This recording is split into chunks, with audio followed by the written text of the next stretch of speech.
இந்தியால இப்போ எங்க பார்த்தாலுமே ராபிடோ போன்ற பைக் டாக்ஸி ஓட்டுநர்களோட அத்துமீறல்கள் தான் நாளுக்கு நாள் அதிகரிச்சுட்டே வருது. அந்த வகையில தற்போது பெங்களூருவில் இளம்பெண் ஒருவர் வெளியிட்டு இருக்கும் வீடியோ தான் இணையத்துல வைரல் ஆயிட்டு வருது.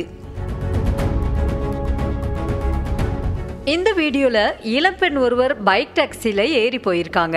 அப்போ அந்த பைக் ஓட்டுநர் இளம்பெண்ணோட தொடை மீது இளைப்பாடுற மாதிரி தன்னோட முட்டிய வச்சிருக்காரு. இதனால அதிர்ச்சியடைந்து போன அந்த பெண் கண்ணீருடன் இந்த வீடியோவை ரெக்கார்ட் பண்ணிருக்காங்க. அந்த வீடியோல நல்லா பார்த்தோம் அப்படின்னா அந்த ஓட்டுநர் ஒரு முறை மட்டும் அப்படி கை வைக்கல, 2-3 தடவைக்கு மேல அப்படி பண்றாரு. சோசியல் மீடியால வைரல் ஆயிட்டு வர்ற இந்த வீடியோ தான் இப்ப பேசு பொருளா மாறிட்டு வருது. ஒரு பக்கம் இந்த வீடியோவுக்கு நிறைய கண்டனங்கள் வலுத்து வந்தாலுமே மற்றொரு பக்கம் அந்த ஓட்டுநர் தவறான முறையில கை வச்ச மாதிரி தெரியலன்னு சிலர் கருத்து பதிவிட்டு வர்றாங்க.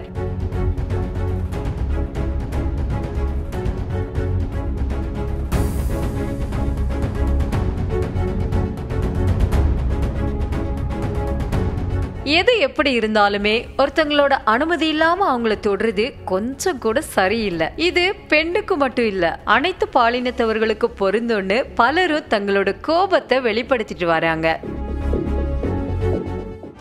செய்திகளை உடனுக்குடனும் துல்லியமாகவும் தெரிந்து கொள்ள சப்ஸ்கிரைப் பண்ணுங்க.